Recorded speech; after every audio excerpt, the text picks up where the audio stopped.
Good afternoon. My name is Josh. I'm also the presenter here today. I'm an endpoints engineer at Booking.com in Amsterdam. I've been there about 3.5 years, and I've been in the Apple ecosystem for a lot longer than that, which is why I'm going to be talking about newspapers today. So end user notifications is what we're talking about today, and it could be a frustrating topic. When I was putting this presentation together, I was talking to someone on the Mac admin Slack, and his response to me telling him what I was talking about was, "Oh, you mean you're going to be shouting into the void?" And I agree that it can be frustrating, which is why I'm doing this talk in the first place, but we are all in the Apple ecosystem, and Apple is all about good user interface, and I believe that communications can be improved with good design. So I wanted to start by talking about when I first started at Booking 3 or so years ago, and when we were running software updates for our users, our compliance numbers were not great. We were not getting people to update, and it just wasn't where we wanted it to be. So we decided to do a poll. We reached out to maybe 50 or so users. We just Slacked them directly, and we just knew that their systems were not up to date, and we wanted to know a number of things. Were they getting the macOS notifications, the little banner fly-ins in the upper right-hand corner? And if they were attempting to install the update and it was failing, because if that was the case, we would have a technical issue to solve. But if they weren't updating, we wanted to know why. And we found out by talking to these people that the vast majority of them were getting the notifications, but they were just swatting them away every day. So it would come up and they would just dismiss it. And one guy that I talked to, and this is a direct quote from him, he said, "Yes, I get them. I see them all the time. I see them in my dreams." But he wasn't updating his system. So the conclusion that we came from that is that the macOS notifications by themselves were not persuasive enough to get people to update. So the question is, what's the best approach or approaches for notifying end users about pending actions, like software updates or vulnerability mitigations? Unfortunately, there is no one right answer. It's more of an art than a science. And there's a lot of psychology that goes into notifications. You want to increase interest while minimizing distraction. And it's also dependent upon the type of organization you're coming from. A school is going to communicate differently to people than a startup will, or a government agency. And it'll also depend upon the target. If you're talking to teachers, you're going to communicate differently than machine language developers. Overall, you want to maximize impact while minimizing confusion, and you want to do that via clarity, brevity, consistency, and being eye-catching. So today we're going to talk about end-user communication as if we're all newspaper reporters.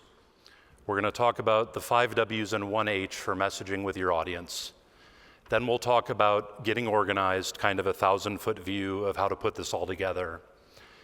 And at the end, we'll talk about how we at Booking.com have handled this.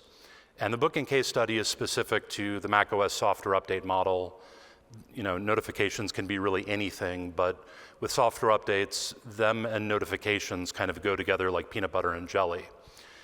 And so the slides for this presentation, in addition to a couple of the other goodies that I mentioned, are in the agenda that you can download. So I really hope that you get some good ideas from this presentation.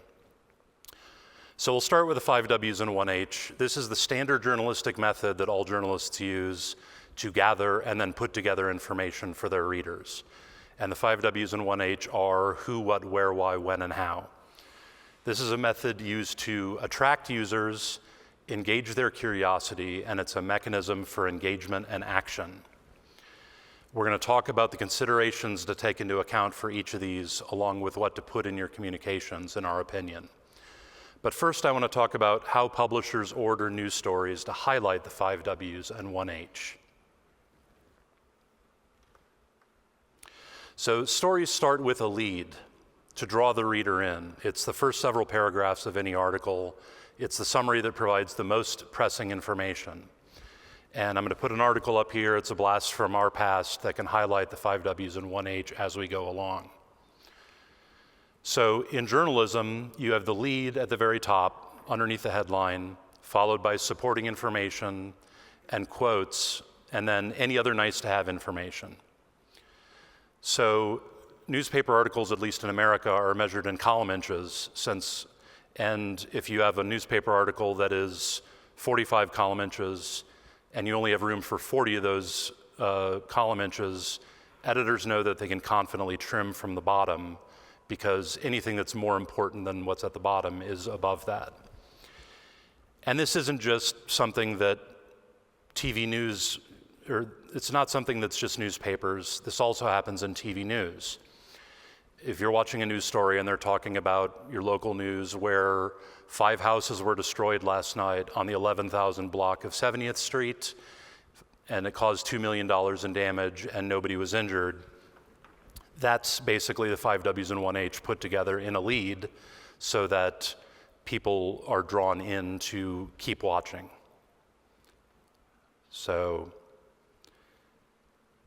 But underneath the hood on this, psychologically, this draws the reader in to keep them engaged. They think, hey, that happened 5 blocks from here, and they'll keep watching the news. So the lesson with communication is it's a race between you, the publisher, and the reader to impart as much information as possible before their eyes glaze over. Notifications are a call to action. So let's break down the considerations of the 5 Ws and 1 H. We'll start with why. So why send communications? You're clearly and concisely giving people a heads up. But if you do it well enough, you can get users to take action with minimal interruption for them, minimal follow-up from you, and minimal escalations to other people in your organization. In your communication, you want to talk about why it's important. If you're talking about like a vulnerability mitigation, even having a boilerplate, please update so you can protect your organization's data. That's kind of a call to making sure that they're doing what you ask. And you also want to be mindful of, get in the mindset of your users and avoid jargon where possible. You want to use plain language reasons for why you're notifying them. If you need to re-escrow someone's file vault key, people may not know what file vault is. So you either want to use words that they're going to understand or refer them to documentation that provides them more information. Next, we're going to talk about who. So the first thing is you want to limit the audience to the people that are relevant to what you're notifying about. If you're talking about software updates, you don't want to tell people, please update to 15.7.1 if they're already on 15.7.1. It can be confusion if people receive something that are not affected, and it can be a call driver to your IT support team or to you directly. And there's a couple of ways of doing this. You can deduplicate. If people have multiple systems, you don't necessarily need to communicate to them twice. If they've turned in a laptop and have a replacement machine, make sure that you're not communicating to them about a system they no longer have in their presence. So, you want to make sure that that goes out to only the people that it applies to. And then what we do for on-screen notifications, like pop-ups on the screen, on the script that we run, we do one final check, and Jamf has gotten a lot better about reporting on OS versions, but we do one check to see, hey, is this system on the right version? And if it is, it'll just silently exit without communicating to them. In your communication, you want to be clear that the person themselves are affected, i.e., you have not updated to 15.7.1. Next, we're going to talk about what. So communications should be time-sensitive, security-required topics. You don't want a lot of unrelated notifications going out to people. And this isn't just an abstract thing. I've had managers come up to me and say, you're on the endpoints team, you have the ability to pop things up on people's screens. We're 95% done with this project that's rolling out in next month. Can you pop that up on user screens to let them know that this project is about to ship? And the answer is really no, because that's not a good use of that pop-up. because we only want to notify people when it's something that is really urgent. If your organization allows it for company culture purposes, try and be eye-catching. Booking tries to be a little bit casual and a little bit fun with our notifications. It generates some buzz, it's fun for us, it can be fun for the users. At a former organization, they even gamified it. So they had a third-party software update pop up that would notify them if their Slack and Chrome and other apps were out of date. And if users chose to update at that particular point, they would get cat photos while the updates were running. So, you can have fun with it and reinforce the capability of, getting systems up to date. You want to be authoritative, use branding, mention internal tools, use logos, of course. People are trained on phishing resistance and avoiding social engineering these days, which is great for our organizations because it makes them more safe, but it also makes people a little bit more suspicious. So if you're not using those things, they may contact you to say, is this legitimate? And so you want to set expectations and use branding where possible. At a previous organization, we even had a knowledge base article that just listed the legit notifications. These are the things that you should expect to get, so that if people looked for it or if people asked about it, we could point to the knowledge base article. In your communication, you want to keep it brief and organized. Use a headline and a lead. We're all newspaper reporters after all. Include essential information and link to other resources where possible. When we send out our initial communications for OS updates, we actually have a frequently asked questions at the very bottom of it. Next, we'll talk about when. So when is going to be dependent upon need.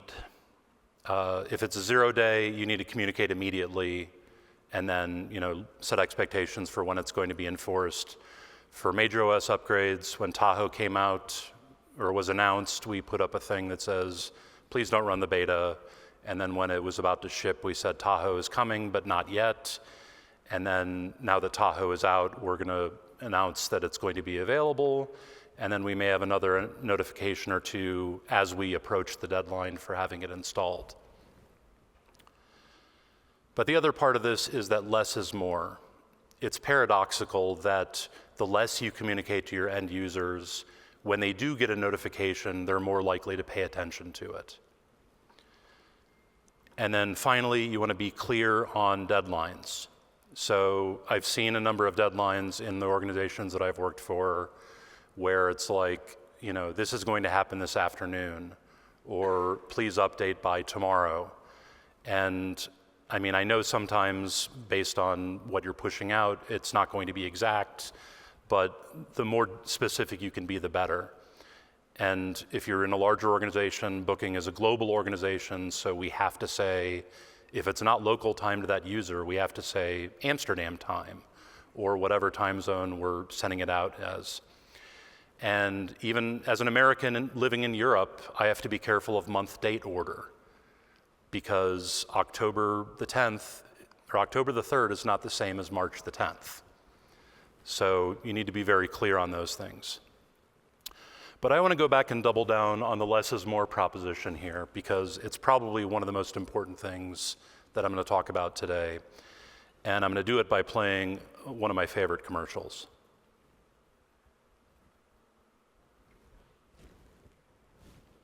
Is the audio working? Sorry. Allow. Okay, what gives? Mac is asking a question. Cancel or allow? Allow. He's part of Vista, my new operating system. PCs have a lot of security problems, so he asked me to authorize pretty much anything I do. You're pointing out Vista's flaws. Cancel or allow? Allow. I could turn him off, but then he wouldn't give me any warnings at all, and that would defeat the purpose, so. You are coming to a sad realization. Cancel or allow? Allow. iMac G5 was a heck of a machine, huh? So, as you can see from the hardware, this came out a long time ago. I looked it up, and it's almost 20 years old.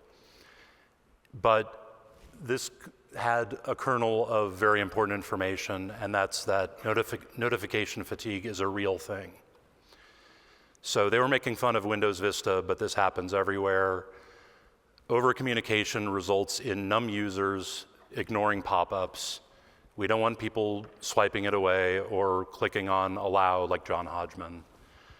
Going back to the booking survey, users were batting away the generic macOS notifications because they were getting them all the time, in addition to the other notifications that they were getting. It's like the boy who cried wolf. You don't want your message signal lost in the noise.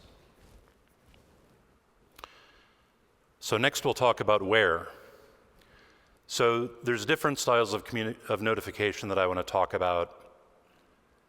I'm going to talk about active notifications versus passive ones. Active ones require an acknowledgement and are a must in my opinion. If they have to click on I acknowledge, or in the case where there may be data loss, actually having to type something in to get them in the mode of, okay, I'm really paying attention to this. That's something that's really important for these sorts of notifications. But there's also passive notifications, which are posts to a Slack channel or an email or any of those things. They definitely have their value as well. And I mean, the main value for us is you can refer to them when you communicate later on. You can say, your initial notification can be, a good amount of information, and then you can say, for more information, look at this.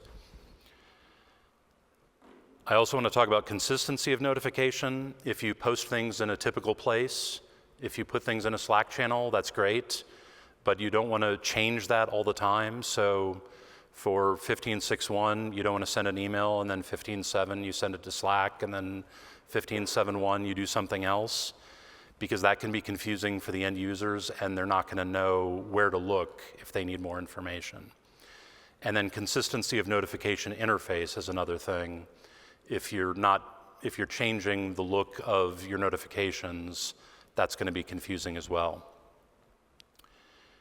And in your communications, if you need to discuss physical locations or even like where a file or folder is located, you want to be as clear as possible either in the communication or refer them to documentation that provides more information. So next we'll talk about how. So for passive notifications, you can send emails, you can post things to a discussion forum, Slack, and what have you. For emails, generally, you may need to automate that. If you're a large enough organization, you may hit like a spam threshold where sending 500 emails to a group of people is going to get rejected by Google Workspace or whatever. So you can use things like SendGrid. For if you're posting to Slack or other things, there's a bunch of automation things like Okta workflows. For active notifications, there's a number of on-screen options that the Mac community has really done a great job in putting together, and a lot of them work amazingly. I'm going to name several of them, but this is in the handouts. It'll have a link to the GitHub. It'll have links to the JNUC presentations. And I think it also has links to, in the Mac admin Slack, the channel where you can go to discuss them. So there's a couple of them that are kind of out of box, and those are Nudge and Super. I think that there's a Nudge presentation at this JNUC that may actually be going on right now or pretty soon. So Nudge and Super, those you just basically provided configuration information and it goes.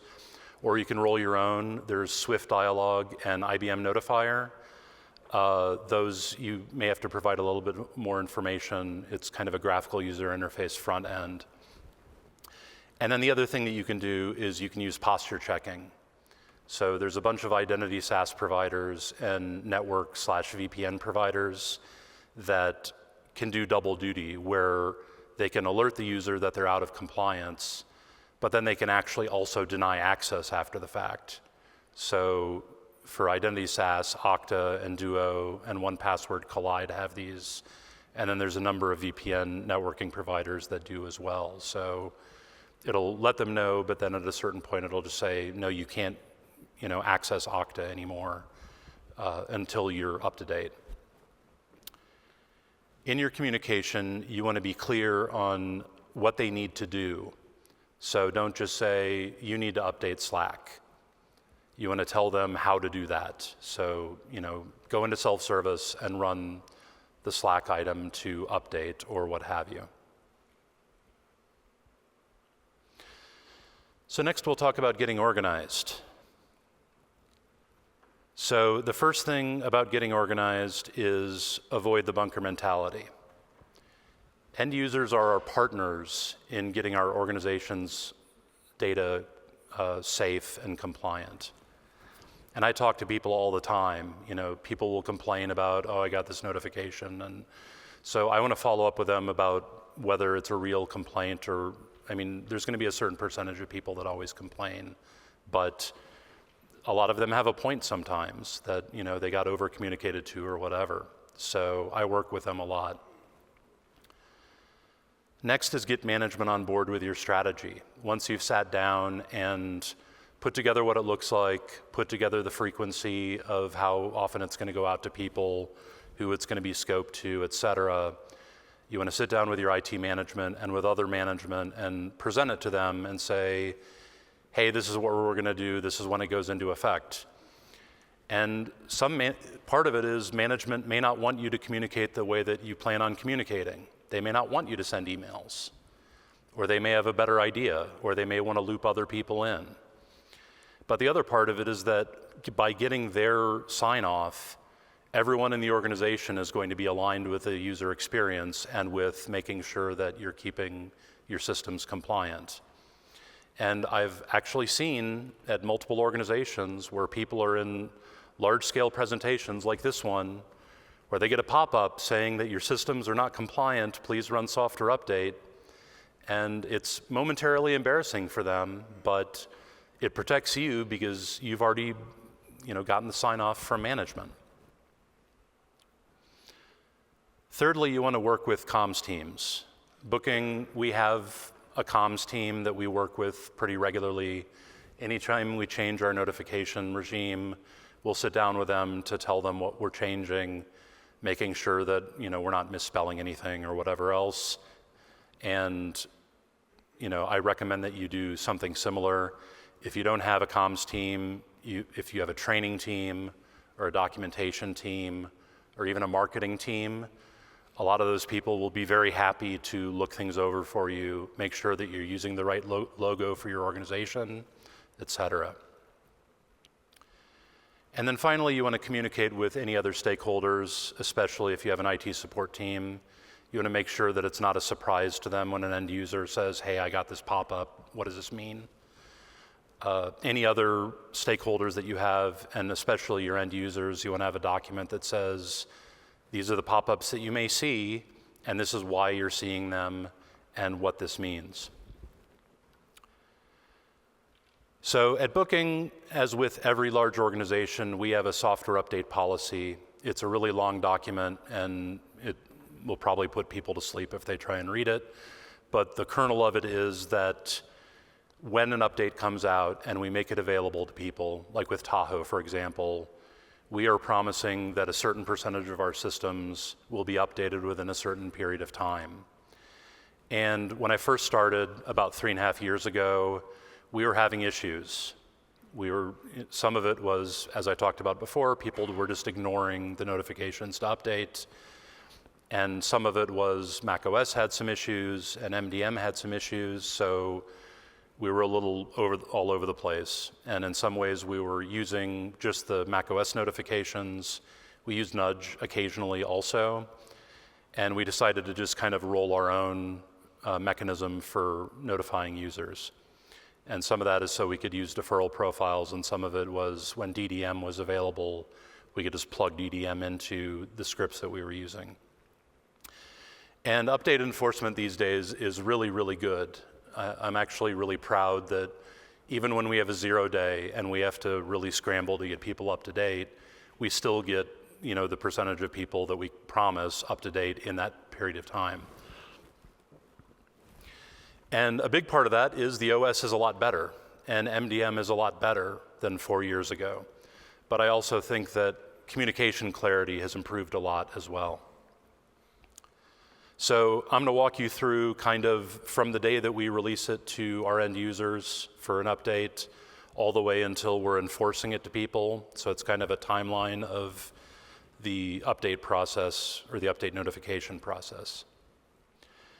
So we send out an initial passive notification. We'll post this in our IT services announcements location and just tell people that the update is available, tell them what the deadline is. You can see it says Amsterdam time, and then we let them know what the consequence is if they don't update, which is usually we're going to update for you or we're going to remove access to various company resources. We don't send out emails mainly because this notification, we can actually link directly to it. So it's something that is within Slack or whatever, and we can just put a URL that points to it. But it's valuable because it gives us a place to refer to, and it also gives a place for our IT support team to refer to if people ask questions. So it'll say this, and then underneath that we'll have our frequently asked questions, which are really basic things. How do I see what version of the OS I'm on? How do I update my system? And who do I contact if I have any problems? So that's what we do initially, about 4 weeks ahead of time. And then 2 weeks ahead of enforcement, we'll send out an automated Slack notification. And that contains an eye-catching headline, some casual wording. We tell people to just go take a coffee break, run the update and just go out to lunch with your coworkers. It says the version required and the deadline with the date and time zone, and provides links to more information. So we link to the first notification that I just showed you. We give them a link to how to run the update on their system, and then we also give them a link to how to contact IT support.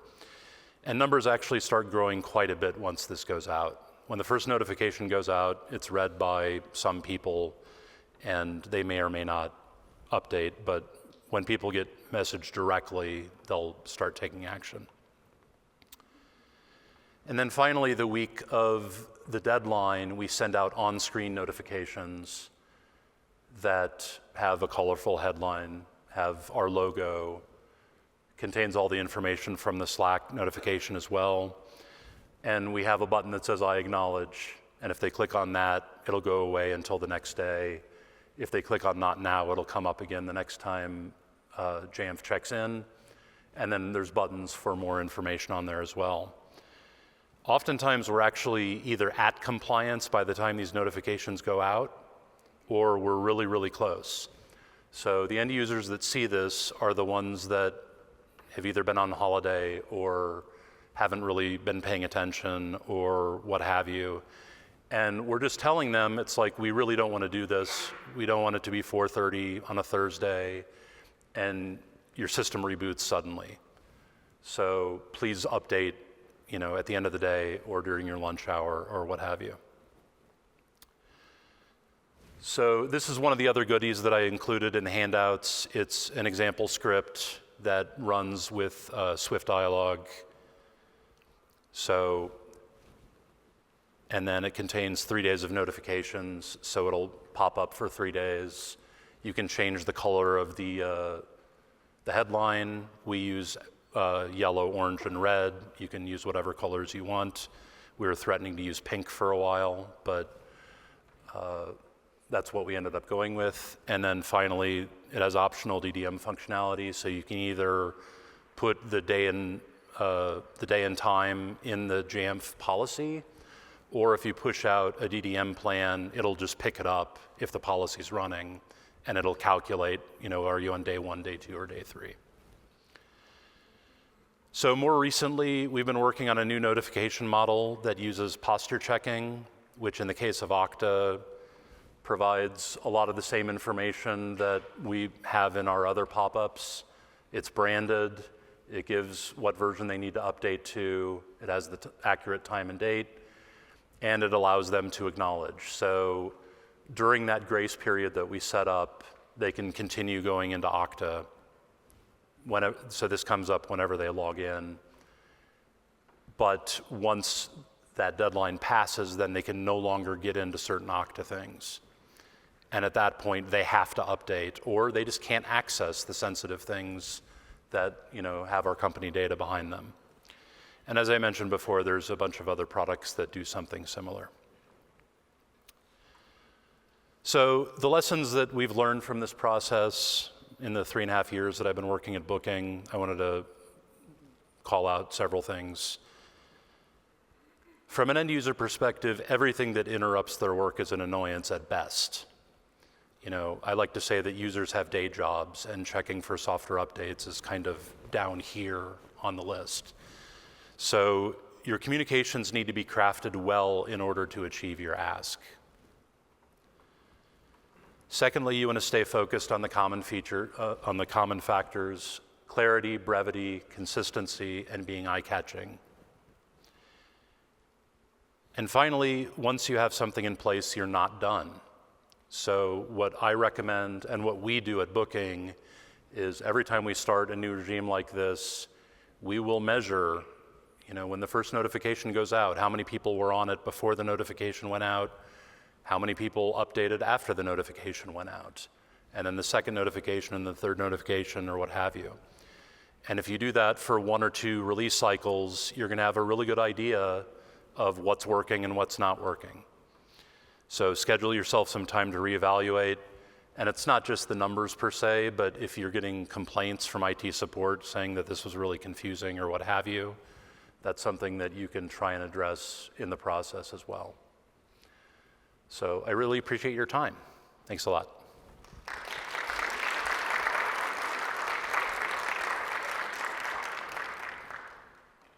We have a mic. We have any questions? Hi.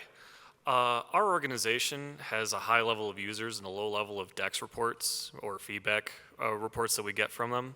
I was just kind of curious what your stance is, or maybe what your take is on maybe the gamification or incentivization of those kind of, feedback results, just to kind of get buy-in from the users. Feedback, I'm sorry, I didn't hear a lot of the... Oh, sorry. I was just wondering what your opinion is on like gamification or like incentivization of getting people to respond to like DEX feedback so that we can help understand where our organization lies and how we can make improvements while still getting people to actually answer our notifications. Yeah, I think gamification can be fun. Some of it, if you're in an organization where you can do that, it can be fun. It can take a lot of work to get to that point. So that's a big part of it, is it's like, the cost-benefit analysis of being able to do that and keeping it up to date and what have you. At the organization that I was talking to, they had to update the cat photos every time to, they would take submissions. But does that answer your question? Okay.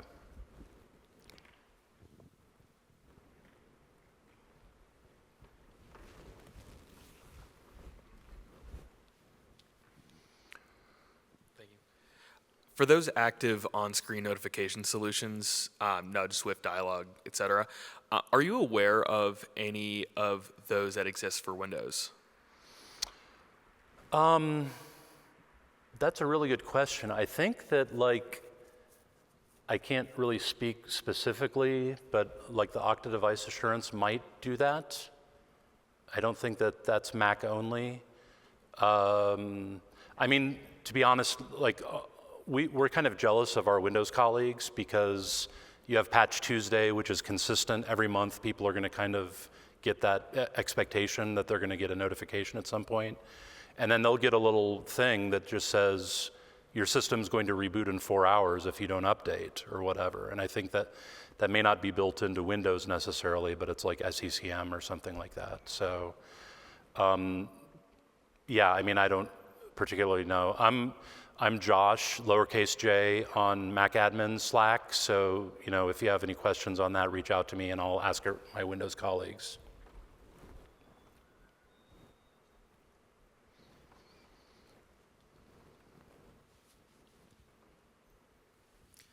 Do you have any pre-done notifications that you just keep on using and using and using? It just changed a little bit. So is there a commonality across all your notifications? So the Be Notified Swift Dialog thing that we were using, I have basically re-engineered that multiple times. So for example, there was a Docker vulnerability that came out, and I just kind of stripped out the macOS verbiage and put in, please update your Docker or what have you, so that people would actually get the update. I mean, and we would communicate to them ahead of time first, but that is something that we do. It's just really you need to take a look at how you're going to be communicating to people on those, and making sure that you're not in their face all the time with those notifications.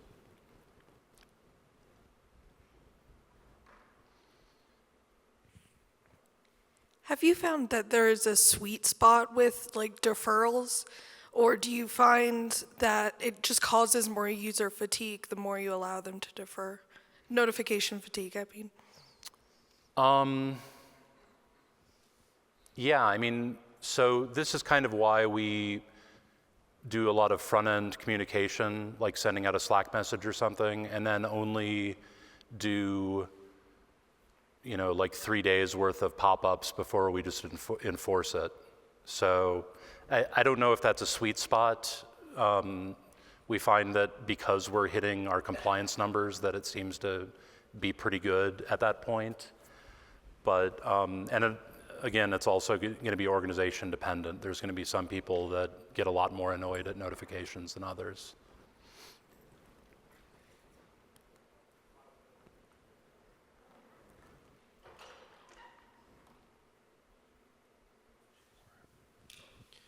Do you utilize mobile devices for end user communications or for getting a more targeted focus to communications? Mobile devices for just like notifications on mobile devices? Like or? a pop-up on a mobile device or a text message? We don't do that for vulnerability things. I mean, there's certainly, there's certainly some of that stuff within the organization where we may get, a notification if the office is closed that day or something, which is more of a physical security thing. But that certainly is, a way of communicating with people for those types of security incidents or whatever.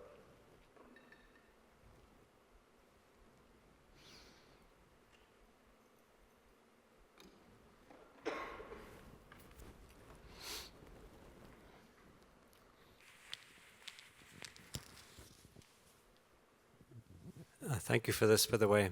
You mentioned compliance numbers being up within 30 days or whatever the time period is. What are those compliance numbers?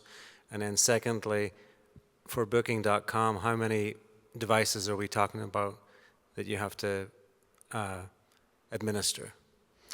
I'm not going to give out the specific numbers. I mean, generally it's going to be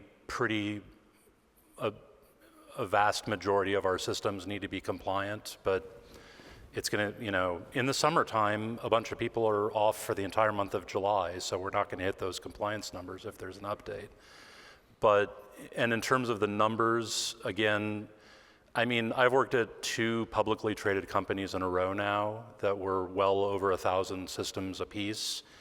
And once you're hitting that number of systems, until you get to a whole lot more, it's more or less the same ball game in terms of communications. It's just a matter of, if there's issues, what percentage of people are going to be running into those issues. So.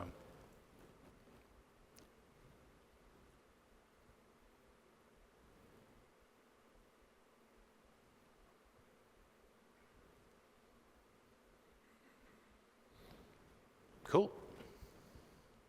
Any other takers?